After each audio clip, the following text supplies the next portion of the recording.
ये पत्थर दिल इंसान है, ये पत्थर दिल इंसानों को कभी हरी भरी चीजें पसंद कैसे आ सकती हैं? मैं हूं यासर मलिक। महंगाई का मुद्दा आता है तो टमाटर प्याज की कीमतें, सिलेंडर की कीमतें, ये ऐसे मुद्दे हैं जिस पर आप घिर जाते हैं चारों तरफ से। आपके पास कोई तरीका नहीं होता है बचाव करने का। आप देख रहे हैं YS3 न्यूज। पाकिस्तान में आटे की कीमत क्या है, पाकिस्तान में गेहूं की कीमत क्या है, इधर आप श्रीलंका की हालत देख लीजिए, आप अमेरिका की हालत देख लीजिए, आप दुनिया के बीच में टोकियो मत। देखिए ऐसे बात नहीं बताई।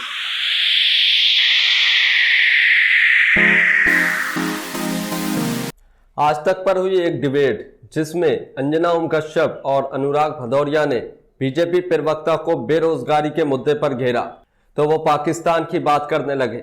इसी पर सभी पैनलिस्ट हंसने लगे और उसके बाद जो डिबेट में हुआ आप खुद देख कर जाइए। अंजना ओम कश्यप ने भी इस बार महंगाई पर ही सवाल पूछे हैं, बेरोजगारी पर सवाल पूछे हैं, क्योंकि अंजना ओम कश्यप अब बीजेपी प्रवक्ताओं से भी सवाल करने लगी हैं। तो आप ये डिबेट देखेंगे तो आपको भी पता चलेगा कि बीजेपी प्रवक्ता किस तरीके से इन मुद्दों का जवाब देते हैं, किस तरीके से इन मुद्दों से बचते हुए नजर आते हैं। इस डिबेट में आप जरूर देख कर जाइए। अनुराग भदौरिया ने बीजेपी प्रवक्ता की खूब जमकर क्लास लगाई तो अंजना ओम कश्यप ने भी अनुराग भदौरिया का बखूबी साथ निभाया है। अगर आप भी गोदी मीडिया का विरोध करते हैं तो हमारे चैनल को सब्सक्राइब करें, इस वीडियो को लाइक करें, अपना कमेंट जरूर देकर जाइए और हमारे चैनल YS3 न्यूज को सब्सक्राइब करें। जिन लोगों ने हमेशा राम मंदिर का विरोध किया, और मैं तो कहूंगा कि अनुराग भदौरिया जी की बहुत तस्वीरें आपने देखी होगी, हरे कुर्ते में घूम के खेती करते हुए, रिक्शे पर चलते हुए, राम मंदिर जाके दर्शन करते हुए। इनके नेता की भी आपने कोई अगर तस्वीर देखी हो, 5 साल तक सत्ता में रहे, लेकिन एक बार भी कभी गए हो अयोध्या, कभी जाके अयोध्या में दर्शन किया और रामलला का तो बता दीजिए। अब आप दर्शन करने नहीं गए, आप दर्शन तक नहीं करने गए। और योगी जी, मैं बाहर से आज शो कर रही हूँ, मैं टीवी तो नहीं देख पा रही हूँ, लेकिन आज भी आप हरे कुर्ते में ही बैठे होंगे। आपके हरे कुर्ते को ही टारगेट कर रहे हैं वो। अब देखिए ना, मैं कह रहा हूँ, इसलिए कह रहा हूँ, तो है ही नहीं, इतनी तकलीफ होती है। समृद्धि के बारे में सोचिए अंजना जी, ये समृद्धि के बारे में सोच नहीं सकती, ये इन्वायरमेंट के बारे में नहीं सोच सकती। पेड़ पौधों से इन्हें कोई लगाव नहीं है, क्योंकि ये पत्थर दिल इंसान है जो पत्थर। अच्छा, आप समृद्धि और एनवायरमेंट के लिए ग्रीन कलर पहनते हैं? बिल्कुल, और ये पत्थर दिल इंसान है, ये पत्थर दिल इंसानों को कभी हरी भरी चीजें पसंद कैसे आ सकती हैं? ये सोचेंगे लोग कि लोग इतने खुश क्यों हैं, उनको तकलीफ कैसे दी जाए, कैसे उनको तकलीफ में डाला जाए, इसके लिए चिंतन करते हैं। कई मुद्दों पर उन्होंने घेरा है और सवाल अब ये उठ रहा है कि इनकी मजबूत पिच ये है, जब ये कन्हैया लाल की बात करते हैं तो फिर ये चाहे जयपुर धमाके, आपको नहीं लगता है कि पता चलना चाहिए जयपुर के धमाके किसने किए? सब बरी हो गए तो इनकी पुलिस, इनका प्रशासन कर क्या रहा है? तो सरकार क्या कर रही थी भाई? केंद्र में भी तो इनकी सरकार है। NIA क्या करता है भाई? बॉर्डर फोर्स क्या करती है? किस लिए है बॉर्डर फोर्स? क्या उसकी जिम्मेदारी इनकी नहीं होती? ये सब जिम्मेदारी से भागना चाहेंगे। जहाँ इनकी सरकार होती है वहाँ जिम्मेदारी नहीं उठाते, जयपुर धमाके के लिए बॉर्डर फोर्स की जिम्मेदारी है। एक मिनट सुनिए, नहीं बॉर्डर पर जो अभी बता रहे थे, पाकिस्तान की बात कर रहे थे, समझा दीजिए, समझाइए। नहीं पहले आवाज नीचे कीजिए। अनुराग जी पहले समझाइए, एक सेकंड। अनुराग जी पहले समझाइएगा ना, आप इतने ज्ञानी हैं तो आपसे सीख के कुछ जाएंगे ना। आज जयपुर में हुए दुकान में, पता नहीं उस मार्केट में आप गए हैं नहीं गए हैं, उस मार्केट में जो दुकानें हैं एक से लगी एक है, सब एक रंग में पेंटेड है। जयपुर शहर में हुए धमाके के लिए बॉर्डर पुलिस जिम्मेदार है, बॉर्डर फोर्स। अब दिक्कत ये है कि कौवा कान लेके भाग गया। मैं कुछ कह रहा हूँ, मैं कह रहा हूँ कि पाकिस्तान की बात इन्होंने सबसे पहले की थी, तो मैंने कहा बॉर्डर फोर्स किसके अंडर में आती है? जो पाकिस्तान की बात करते हो कि पाकिस्तान से आतंकी आ जाते हैं, तो आप क्या करते रहते हैं भाई? आपकी कोई जिम्मेदारी नहीं होती। दूसरी बात, आपने बेटियों की बात कही, बार बार पूछ रहे थे, धारीवाल की बात कर रहे थे। बेटियों के बारे में तो भारतीय जनता पार्टी से ना ही बात कीजिए तो ज्यादा अच्छा है। इनके पार्लियामेंट के सामने ही बेटियां कैसे बिलखती रही, हमारी पहलवान बेटियां की न्याय मांगने के लिए रोती रही, तड़पती रही, उनको रोडों पे घसीटा गया। और भारतीय जनता पार्टी जब बेटियों की बात करती है तो कलेजा चीर जाता है। इनसे बात करेंगे बेटियों को, मणिपुर की बेटियों के साथ क्या हुआ था, ये इनके नेता कोई बोले उसके ऊपर में, या पहलवान बेटियों पे बोले? आप पूछिए, अंकिता कांड पे बोले थे कुछ? क्या ये कभी नहीं बोलते बेटियों के बारे में। ये बेटियों के बारे में इनकी आवाज तक नहीं निकलती है और उसके ऊपर चुप्पी साध जाते हैं। सोचो आप, देश के पार्लियामेंट के सामने ये महिलाओं का सम्मान क्या करेंगे? महिलाओं के बारे में इनसे बात मत कीजिए। दूसरी बात, आतंकियों की बात कर रहे थे, इनसे पूछिए कांधार लेके कौन गया था? मैं तो आपसे भी नहीं करना चाहती। किसको छोड़ने गया था? वीडियो अच्छी लगती हो तो उसको लाइक करें, इस वीडियो के बारे में, डिबेट के बारे में कमेंट करके जरूर बताइए। आपको कौन सा प्रवक्ता इसमें सबसे अच्छा लगता है उसके बारे में भी कमेंट करें। अजय में तो कौन छोड़ने गया था? काजू खिलाते खिलाते एक आतंकी को उसके घर तक छोड़ के आने वाले लोग हैं भारतीय जनता पार्टी। ये आतंकवादियों की बात करेंगे? पूछिए इनकी सरकार में, भारतीय जनता पार्टी सरकार में कितने मुकदमे वापस हुए, कितने नेताओं पे मुकदमे वापस हुए, लिस्ट पूछ लीजिए इनसे, अभी बता देंगे। अपनी ही सरकार बनाई है और अपने लोगों पे मुकदमे लगातार वापस करते चले गए। और ये मार्केटिंग इवेंट वाले करने वाले लोग हैं, ये वो लोग हैं जवाब देना चाहूंगा।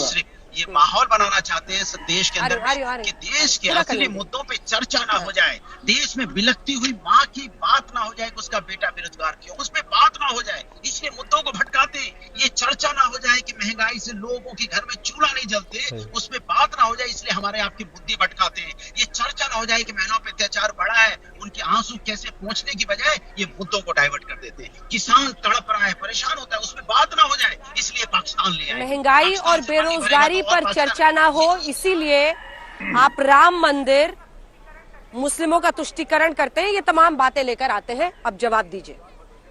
देखिए, अनुराग भदौरिया जी ने, मुझे लगता है कि संकल्प पत्र नहीं पढ़ा, भारतीय जनता पार्टी का पढ़ लेते तो मुझे लगता है कि मुद्दों पर आते हैं। और मुद्दा क्यों नहीं है? क्या कन्हैयालाल जी का कत्ल मुद्दा नहीं है? समाजवादी पार्टी के लिए नहीं हो सकता, कांग्रेस पार्टी के लिए नहीं हो सकता, क्योंकि जो काम राजस्थान की गहलोत सरकार ने अभी किया है वही काम 2012 से लेकर 17 के बीच में समाजवादी पार्टी की सरकार ने किया और पहले भी किया। कन्हैयालाल, कई सारे कन्हैयालाल मरते रहे, ये लगातार उन केसेस को दबाते चले गए, किसी को न्याय नहीं मिला। अब शरब मनी जी आइए, महंगाई का मुद्दा आता है तो टमाटर प्याज की कीमतें, सिलेंडर की कीमतें, ये ऐसे मुद्दे हैं जिस पर आप घिर जाते हैं चारों तरफ से। आपके पास कोई तरीका नहीं होता बचाव करने का, इसीलिए आपकी पूरी कोशिश होती है मंदिर पर बात करो, कन्हैयालाल पर बात करो, कीमतों पर बात मत करो। अंजना जी, बात मत करो संकल्प पत्र में कहा जी। अंजना जी, संकल्प पत्र में 2.5 लाख नौकरियों की बात की है, संकल्प पत्र में गैस सिलेंडर सस्ता देने की बात की है, संकल्प पत्र में बहनों को स्कूटी देने की बात की है। और रही बात, अभी आप देखिए ना, दीपावली में बहुत सारी स्टोरी आपने भी देखी होगी, हमने भी देखी। मैं देवरिया को रिप्रेजेंट करता हूँ, 200 करोड़ का कारोबार देवरिया में हुआ। ये जो आर्थिक उन्नति है, आप जरा आसपास के देशों को देखिए, मैं यही कह रहा हूँ, आसपास के देशों को देखिए। अभी मैं फिर कहूंगा तो आप कहेंगे पाकिस्तान में आटे की कीमत क्या है, पाकिस्तान में गेहूं की कीमत क्या है। इधर आप श्रीलंका की हालत देख लीजिए, आप अमेरिका की हालत देख लीजिए, आप दुनिया के बीच में टोकिए मत। देखिए, ऐसे बात नहीं हो पाई। आप भी बाहर से बैठे हैं, हम भी बाहर से बैठे हैं, सच सुन नहीं पाते तो आप चिल्लाने लगते हैं। सच नहीं, अंजना जी, इनको रोकिए। आप जब सच सुन नहीं पाते तो हरा कुर्ता ओढ़ के चिल्लाना शुरू करते, चिल्लाइए मत, वरना मैं भी आपको बोलने नहीं दूंगा। मैं तो अंजना जी कह रहा हूं कि दुनिया के तमाम देशों को देखिए, और दुनिया के तमाम देशों में कोविड के बाद किस प्रकार की स्थिति है उसको देखिए, और भारत को देखिए, प्रधानमंत्री श्री नरेंद्र मोदी जी के नेतृत्व में देखिए कि आज दुनिया में महाशक्ति के तौर पर स्थापित हुआ है। और लोगों को पता है कि ठीक है, कहीं थोड़ी महंगी चीजें हो सकती है, पर उसका कारण क्या है? उसका कारण कभी मौसम हो सकता है, कभी अंतर्राष्ट्रीय बाजार हो सकता है, लेकिन 200 करोड़ की खरीदारी देवरिया में होना, और दिल्ली बंबई के बारे में क्या बोलूं मैंने भी पढ़ी रिपोर्ट। आप देखिए लोग किस प्रकार से पूरी आर्थिक व्यवस्था में आज प्रधानमंत्री जी के साथ खड़े हैं। ये कह रहे थे मेरे संकल्प पत्र में 2.5 लाख नौकरियां हैं। प्रभु, 2014 से आपने 2 करोड़ नौकरी देने की बात की थी, क्या दे दी? क्या प्रत्येक साल 2 करोड़ देने की बात थी? अभी तक वीडियो अच्छी लगती है उसको लाइक करें, अपना कमेंट जरूर करके जाइए। बीजेपी प्रवक्ता ने जो अभी तर्क दिए उस पर आप कितने सहमत हैं उसके बारे में भी कमेंट जरूर करके जाइए। अंशुल जी, नहीं, किस तरह का ये तर्क है? नौकरियों की बात, बेबस है, जो बेबस है अंजना जी, जो मायूस है, जो बेरोजगार है, जो सब्जी खरीदने जा रहा है, उसको आप ये समझाएंगे कि देखिए मायूस मत हो, हम दुनिया की तीसरी सबसे 5वीं सबसे बड़ी अर्थव्यवस्था बन गए हैं। मायूस मत हो, क्योंकि पाकिस्तान में आटा के दाम आपके ज्यादा हैं। कि जज्बातों से आप खेलते हैं, भावनाओं को और भी उठाते हैं, भावनात्मक मुद्दों को। आपको अर्थव्यवस्था की समझ नहीं है, नई नौकरियों की सृजन आप नहीं कर रहे हैं, जो पहले से रिक्तियां थी उसको भर रहे हैं। मुझे लगता है कि कांग्रेस के साथी ने ही कहा कि इससे क्या होगा कि आप बताते चलिए कि आप दुनिया की सबसे बड़ी अर्थव्यवस्था बनने जा रहे हैं। खुद ही स्वीकार करें कि दुनिया की सबसे बड़ी अर्थव्यवस्था भारत बनने जा रहा है, आज इतनी तेजी से सीढ़ियों पर चढ़ रहा है। और दूसरी तरफ कहते हैं कि अर्थव्यवस्था की समझ नहीं है। तो अर्थव्यवस्था की समझ किसे नहीं है, तो इनको समझना चाहिए। बात कहते हैं कि मुद्दों की बात करिए, तो मैं पूछना चाहता हूं कि सचिन पायलट जी ने रैली की थी कि नहीं की थी? आप ईमानदारी से बताइएगा। और सचिन पायलट जी ने जब रैली की तो भाषण में कहा था कि नहीं कहा था कि पूरी की पूरी गहलोत जी की सरकार आकंठ तक डूबी हुई है? ये कहते हैं कुछ नहीं किया। अरे मोदी जी ने तो किसानों को इतना समृद्ध किया है। ये किसान है लखनऊ के भीतर, अंजना जी गौर से सुनिएगा, कि लखनऊ के भीतर एक किसान है, जीन्स पहन के और हरा कुर्ता पहन के आजकल किसानी में डटे हुए हैं, पूरे दिन किसानी करते हुए फोटो वीडियो डालते हैं। तो मोदी जी ने तो किसानों को इतना समृद्ध किया है कि तमाम सारे लोग जो समाजवादी पार्टी के दफ्तरों में बैठे थे, अब जाकर खेती किसानी में जुट गए हैं, खुद ही वीडियो डालते हैं।